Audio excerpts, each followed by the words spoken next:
Muito bem, estamos de volta com o nosso programa Pergunte e Responderemos. Muita gente aqui no nosso auditório, mais uma vez, sejam bem-vindos. Os que chegaram aqui depois do nosso intervalo. Muita gente já na Canção Nova, convida você a vir para cá, né? Hoje tem aí a procissão do encontro, amanhã a missa do Lava Pés, mas nós vamos ter o dia inteiro já de programação, e eu mesmo vou fazer uma palestra amanhã, 11h15, se Deus quiser. Sexta-feira, adoração da Santa Cruz, com Via Sacra, depois todas as funções da Semana Santa, ok?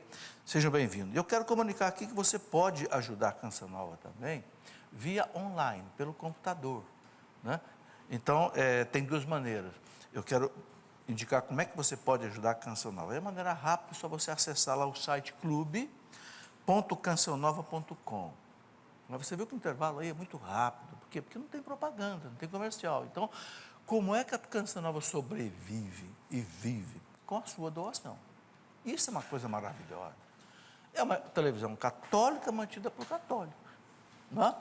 Muito bem, então vai lá, clube.cançãonova.com, aí você vai lá numa caixinha onde está escrito assim, clique e contribua. Clica ali e aí você faz o seu login, seu nome e tal, né?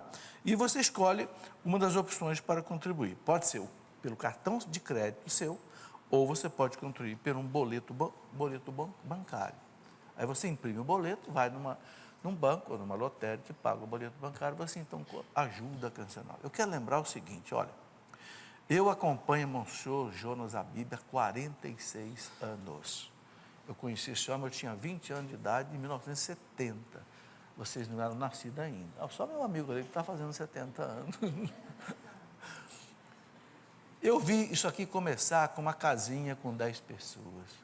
Hoje é uma Canção Nova que atinge o mundo inteiro, graças a Deus. Né? Por quê? Porque sempre as pessoas contribuíram. O Padre Jonas nunca aceitou fazer propaganda, nem na rádio, quando começou com a rádio, e nem na televisão. Propaganda que sai, propaganda que é obrigatória, via governo, etc. Tem as coisas que é obrigatória. Né? É bonito. O povo católico mantém uma evangelização católica.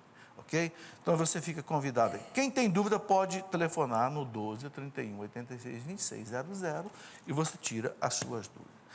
Rapidamente quero mostrar aqui alguns livros. Olha, eu estou fazendo uma coleçãozinha de livros. Eu acho que essa coleção vai aí 10, 20, 30 livros sobre assuntos específicos, dentro daquilo que eu falei no primeiro bloco, ajudar as pessoas a tirarem suas dúvidas, aprofundar. Então, já lancei os 3 primeiros. Esse aqui, eu chamei de coleção Formação Católica. Esse daqui é o quê? Qual a importância da oração? Okay? Um pequeno tratado sobre a oração. Aqui, como entender as páginas difíceis do Antigo Testamento. Muita gente me pergunta com quem que Caim se casou se não tinha mais ninguém. O que foram aquelas 10 pragas do Egito? Houve ou não houve a Torre de Babel, a Arca da... Aqui, as páginas difíceis do Evangelho, do Antigo Testamento. Tá? Eu pretendo escrever depois as páginas difíceis do Novo Testamento. Aqui, você sabe o que é ideologia de gênero? Essa coisa terrível, né?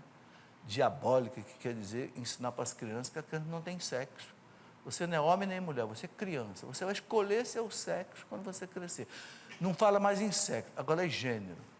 Porque sexo é masculino e feminino, gênero tem mais de 50. Uma coisa totalmente maluca, mas que está sendo ensinado para o seu filho, para o seu neto nas escolas. Cuidado.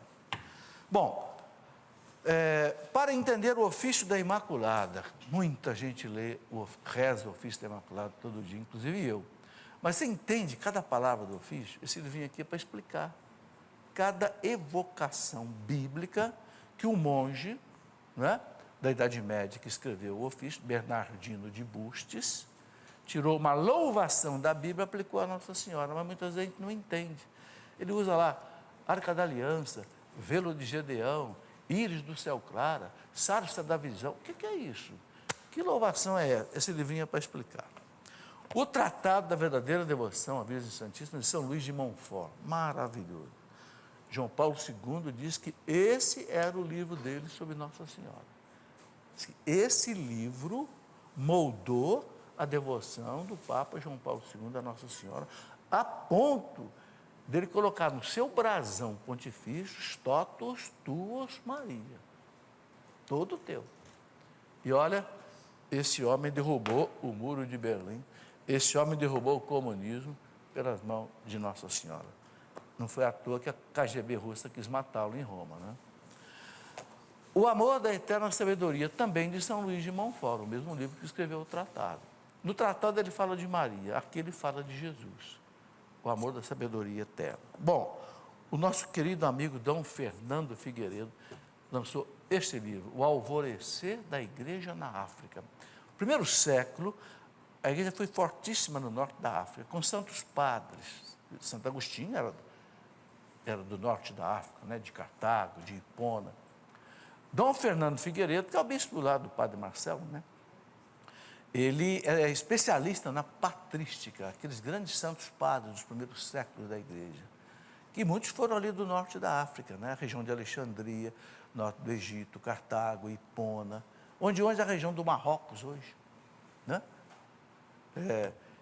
Belíssimo esse livro, onde ele coloca aí a história, a vida, ensinamento desses grandes, como Santo Agostinho, Santo Atanásio, né? São Cirilo de Alexandria, Tertuliano, esses gigantes daí do primeiro século.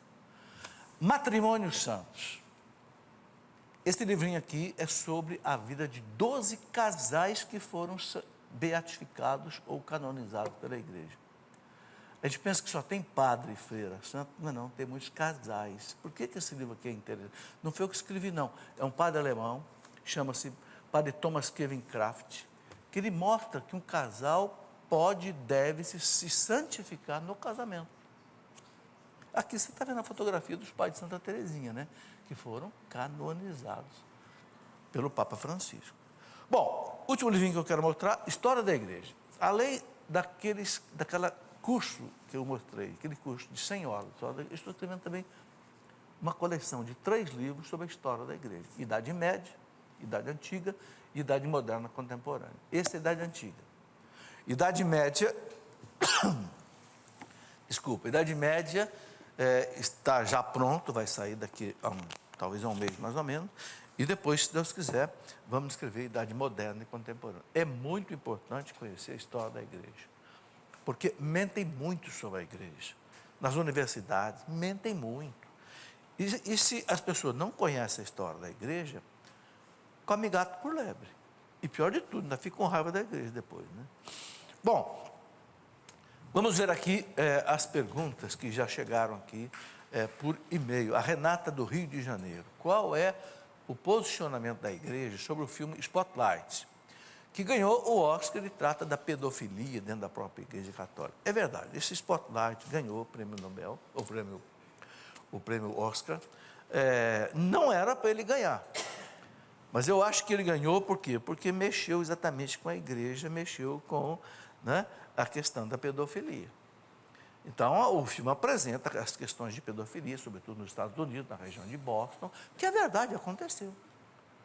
Aconteceu. A igreja não nega isso, o Papa João Paulo II tomou providência, o Papa Bento XVI tomou providência, o Papa Francisco já falou, tolerância zero. O Papa Francisco já falou, pegou um padre pedófilo fora da igreja.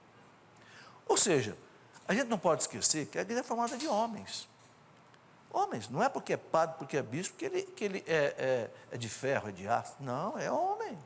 É tentado, cai na tentação. Evidentemente, não justifica o que fez. E a igreja hoje já tomou todas as providências. Agora, o filme, claro que o filme, ele tem um ranço laicista.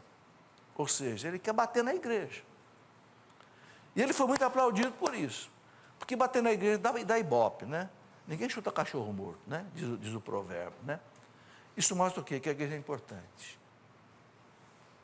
Mexeu com a igreja, deu prêmio Oscar, né? Eu acho que se falasse da pedofilia no meio dos médicos, pedofilia no meio, não sei, dos advogados, pedofilia no meio dos militares, eu acho que não dava prêmio de Oscar. Mas quando é pedofilia na igreja, aí a coisa é diferente. Eu não vi o filme, eu só li críticas a respeito do filme, ok? Portanto, não tive tempo ainda de ver o filme. O que a igreja diz sobre vasectomia? Bom, o que a igreja diz é que não deve fazer. né? O Catecismo da Igreja fala bem claro sobre isso, no parágrafo 2379, eu quero até ler aqui, não, 2399, que aí é a Igreja falando, não sou eu, né? 2399, está escrito aqui, olha, eu vou ler, é um parágrafo rápido, diz aqui, entre os pecados, não, a regulação da natalidade representa um dos aspectos da paternidade e da maternidade responsável. A legitimidade das intenções dos esposos não justifica o recurso a meios moralmente inadmissíveis. Aí vem entre parênteses, por exemplo, esterilização direta é o caso da vasectomia, né? Esterilização direta é vasectomia e laqueadura, né? Ou a contracepção. Então, a igreja diz que é para não fazer. Okay? Por quê? Porque a igreja não quer que se mutile um órgão da vida, especialmente que Deus nos deu para doar a vida. Então, quem já fez, não sabia, se arrependa, confesse, esquece, toca a vida para frente. Okay? Não é porque você fez, ou laqueadura, ou vasectomia, que agora você vai ficar. Não. Fez, não devia ter feito. Confesse, Deus perdoa, toca a vida para frente. Ok? Portanto, não vai ficar carregando um remorso disso aí pela vida inteira, de jeito nenhum. Carmen Lúcia, de Niquelândia, em Goiás. Por que Maria deixou sua prima Isabel após a mesma ter ganhado neném? Não era a hora em que ela mais precisava ajudá-la? Oh, Carmen, pode ter certeza, se Nossa Senhora voltou para a casa dela, Santa Isabel não precisava mais dela. Porque do jeito que Maria era boa, saiu lá da Galileia, bateu lá na Judéia. Gente, é mais ou menos que uma caminhada aí, que antigamente não tinha carro, metrô, nem nada, né? Era no lombo de burrinho, era aí 14 dias caminhando a pé. Se ela saiu da Galileia, foi ajudar a sua prima Santa Isabel, que era velha. Quando ela voltou, certamente porque Isabel não precisava mais dela. Já tinha alguém para lavar de certas roupas, fazer comida, cuidar do bebê, né? João Batista. Pode ter certeza disso. José Robson Teixeira, da Paraíba. Um padre pode negar a unção dos enfermos? Pode. Pode. Se isso acontecer, tem alguma punição? Veja bem, quando é que o padre pode negar? E tem que negar. A pessoa, veja bem, não pode receber nenhum sacramento se ela estiver numa situação irregular com a igreja. Por exemplo, se ela é amaziada, casada sem o sacramento do matrimônio, ela não pode receber nenhum sacramento. Entendeu? Então, é norma da igreja. Então, o padre não pode dar unção. Ele pode atender, ele pode confessar a pessoa. Se a pessoa até se arrepender, aí ele pode dar unção. Se houver uma reconciliação, não sei, resolver. Entende? Então, há casos, eu não vou entrar aqui no detalhe da unção, o catecismo tem um capítulo inteiro sobre a unção dos enfermos. Há casos em que o sacerdote, realmente não pode. Okay? Então, não... Por que não pode tocar no Santíssimo Sacramento quando o padre estiver em procissão? Olha, veja, gente, a igreja sempre recomendou o seguinte, por questão de respeito ao Santíssimo, o padre, o diácono, quando vai dar a bênção, ele coloca aquele pano nas costas, que chama o quê? Véu humeral. Humeral do latim ombro. E aí ele toca no Santíssimo, não é com as mãos, é com o véu humeral. O que é isso? Isso é um sinal de respeito com o sagrado.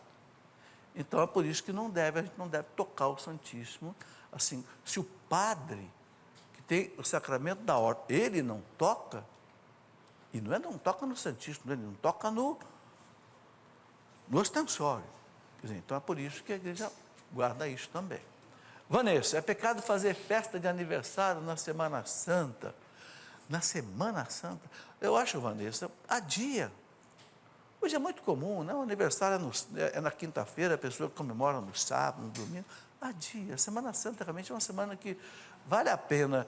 Eu não vou dizer que é pecado, porque eu não vi isso escrito em nenhum documento da igreja que seja pecado, mas o bom senso. A gente tem que usar muito bom senso. Né? Semana Santa é a maior semana da igreja, da liturgia. A gente para pensar no sofrimento de Cristo. Então fica assim meio incoerente de ficar fazendo festa, né? É como tocar música em velório, né? Não vai bem, né? Fica, entendeu? Adia, celebra depois. Felipe Marçal, de Vitória no Espírito Santo. O padre pode fazer a homilia fora do presbitério, andando pela igreja? Ô Felipe, o lugar do padre é no presbitério. Está escrito na Redemptione Sacramento que o padre não deve sair do presbitério. Por exemplo, ele não pode lá dar a paz de Cristo para as pessoas no meio da igreja. Por quê? Por que o presbitério é mais alto e é separado? Porque é o lugar do padre. Entende? Então, ele deve fazer a homilia ali do ambão, ou com o microfone, mas é uma questão assim de litúrgica, né? O presbitério é o lugar do presbítero, ou seja, do sacerdote. Vamos lá. Rafael Pessoa, sobre a história do Papa Inocêncio III, a confissão realmente nos limpa de todo o pecado. Eu não sei o que o Rafael quer saber sobre a história do Papa Inocêncio III. Se a confissão realmente nos limpa dos pecados, limpa, é dogma de fé. Se a pessoa confessa, não escondeu nada do padre, não escondeu nada, se arrependeu, né? Perdoa todos, inclusive o pecado que você esqueceu de confessar. Não é que você escondeu. Um pecado que você tenha cometido lá atrás, você não lembrou, fez exame de consciência, mas a confissão, porque a confissão, veja bem, uma coisa importante de entender, ela não só perdoa os pecados, ela perdoa o pecador. É como aquele filho pródigo. Quando ele chegou, abraçou o pai, e ele quis contar todos os seus pecados, o pai abafou com um abraço. Ou seja, você está perdoado de tudo. Entendeu? Não quis saber quanto dinheiro ele gastou com prostituta, ou se não gastou. Perdoou o pecador. Então a confissão, mais do que perdoar os pecados, ela perdoa o pecador. É muito importante. Agora, a história do Papa Inocêncio III, o Papa Inocêncio III foi aquele Papa maravilhoso, lá por volta de 1200 e pouco, ele era formado em teologia na Universidade de Sorbonne, em Paris. Foi um dos papas mais assim, fortes de toda a história da igreja. E tem uma história belíssima, talvez seja isso que essa pessoa esteja perguntando. Quando São Francisco de Assis foi pedir a ele, Papa Inocêncio III, para autorização para pregar, ele estava começando o trabalho dele, com 12 irmãos, o Papa teve um sonho na véspera. Inocêncio III viu a basílica dele, a Basílica de São João do Latrão, em Roma, caindo. Era a primeira basílica da cristandade, construída por Constantino. E o Papa viu um mongezinho segurando a basílica, e a basílica não caía. O monge vestido numa túnica toda desbotada e tal. Quando São Francisco chegou no dia seguinte, com ele mais 11, e o Papa atendeu, o Papa disse: rapaz, é você que eu vi no sonho. Deus tem um desígnio para você. Autorizou São Francisco a pregar e disse: quando você crescer, quando o seu grupo crescer, volte aqui que eu quero aprovar oficialmente. Eu te dou por enquanto uma autorização verbal, pode pregar. E nós tivemos aí a grande congregação dos padres franciscanos. Inclusive quem vai a Roma, que o Basílica de São João do Latrão é no bairro do Latrão, em Roma. Quem vai a Roma, lá na grande praça que tem na frente de São João do Latrão, tem uma imagem do Papa Inocêncio III e São Francisco do lado dele. Talvez seja essa história que essa pessoa queira. E olha, era o Papa da maior pompa, do maior poder espiritual, talvez, que a igreja já teve. Inocêncio III. É correto celebrar a Páscoa cristã antes da Páscoa judaica, sendo que Deus fala que é uma festa de instituição perpétua, e foram os dias certos em que Jesus morreu e ressuscitou? Qual é o problema aqui da Páscoa judaica e da Páscoa cristã? A Páscoa, no Antigo Testamento, era celebrada no dia 14 do mês de Nissan. Por quê? No Antigo Testamento, se seguia o calendário lunar, da lua. Então, é o dia da lua cheia. Você pode verificar que toda sexta-feira santa, domingo de Páscoa, é lua cheia. Porque os judeus marcavam pela lua cheia. Bom, Só que os judeus celebravam a Páscoa no 14 de Nissan. Esse 14 de Nissan não era um dia fixo, toda quinta-feira. Não. Ele podia cair numa segunda, numa terça, quarta. E os judeus celebravam no 14 de Nissan. Se caiu na segunda-feira, eles celebravam a Páscoa segunda-feira. Se caiu na quinta-feira, o que a igreja fez? A igreja, como Cristo ressuscitou no domingo, ao invés da igreja celebrar no 14 de Nissan, a igreja celebra no domingo seguinte ao 14 de Nissan. Entenderam? Então desencontrou da Páscoa judaica, vamos dizer assim. Os ortodoxos seguem a Páscoa judaica no 14 de Nissan. E a igreja católica não, é no domingo seguinte, por causa da ressurreição de Cristo. Esse é o problema. Às vezes, coincide o 14 de Nissan no domingo, aí as duas coincidem. No ano 2000, por exemplo, coincidiu. É raro, mas às vezes acontece isso. Entende? A luta do Papa com os ortodoxos é celebrar a Páscoa no mesmo dia, ou seja, no domingo seguinte, por causa da ressurreição do Cristo. Né? Mas ainda não chegamos nisso aí. Vamos lá. Sandra Queiroz, de Diadema, São Paulo. Em relação a Judas, quando Jesus entrega o pão e o demônio entra nele, podemos dizer que ele não teve culpa quando entregou Jesus? Teve culpa. Opa! A igreja, o catecismo da igreja explica isso direitinho. Não foi algo premeditado por Deus, em que as pessoas agiram sem liberdade. Pilatos, Herodes, Judas, os romanos, os sacerdotes, os doutores da lei, eles agiram com a plena liberdade de uso e plena consciência. Então, todos foram culpados. Entenderam? Judas vendeu o mestre porque quis vender. Porque ele era ladrão, ele roubava a bolsa dos apóstolos, dinheiro. Porque ele já estava decepcionado com Cristo. Segundo o Papa Bento XVI, naquele livro dele, Jesus de Nazaré, o Papa diz assim, que Judas se decepcionou com Jesus. Ele achou que Jesus fosse um revolucionário, porque ele devia ser daquela seita dos sicários, que fazia motins contra o Império Romano, para libertar Israel. E ele, quando ele viu Jesus, o quê? Montado no jumentinho, entrar em Jerusalém. Que raio de Messias é esse? Eu esperava um Messias montado num cavalo branco, que botasse Herodes para correr, César para correr. Segundo Bento XVI, Judas deve ter se decepcionado. E aí, por vingança, traiu Jesus. Vocês sabem que o pior ódio é aquele de um amor frustrado, né? O pior ódio que existe é um casal que briga, um fica com ódio do outro. O pior ódio é um amor transformado em ódio. Parece que o Judas, agora, por culpa própria. Será que ele esqueceu que Jesus era Deus? Ele viu Jesus multiplicar os pães, andar sobre as águas, curar tanto, ele não podia ter se decepcionado. Os outros apóstolos. Então, sabe, quem cooperou com a morte de Jesus foi culpado. Não foi um teatro que Deus armou para acontecer, onde cada um encenou uma peça previamente definida por Deus. Não. Deus aproveitou o que ia acontecer e Deus daí tirou da morte de Cristo a redenção da humanidade. Porque Deus é especialista do mal, ele transformar em bem. É isso que o catecismo diz que aconteceu, né, com a história. Elbert Fagundes, a pessoa que morre e não é aceita no reino de Deus, você está querendo dizer o céu, né? E nem vai para o inferno, ela fica vagando, essa alma tem salvação para o reino de Deus? Veja bem, Elbert, está vendo, gente, como o pessoal é carente de doutrina? O catecismo da igreja fala clarinho. O que acontece com a gente quando a gente morre? Nós vamos ser julgados no tribunal de Cristo. Hebreus 10, 5, São Paulo fala, vamos passar pelo tribunal de Cristo, após a morte. Hebreus 9, 27, está determinado que cada um, após a morte, né, vai ser julgado. É claríssimo na Bíblia e na doutrina da igreja. Então, morreu, a pessoa é julgada.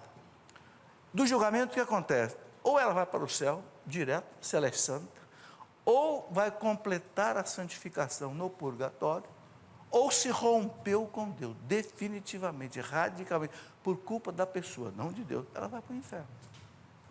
Não tem alma vagando, não tem alma voando por aí não, fica tranquilo, entendeu? Não tem. Aqueles que não... As almas do além, e Deus não quer que chame as almas do além, não quer que faça evocação dos mortos, de jeito nenhum, ok? Deixa os mortos lá numa vida do além que elas estão vivendo. Bom, gente, o nosso tempo terminou, vocês estão vendo que, né, não dá para responder todas as perguntas, mas a gente volta aí na semana que vem, né? Continuando aí esse nosso trabalho. Tem 3 adesivos aqui que foram colocados aqui, eu quero mostrar rapidamente.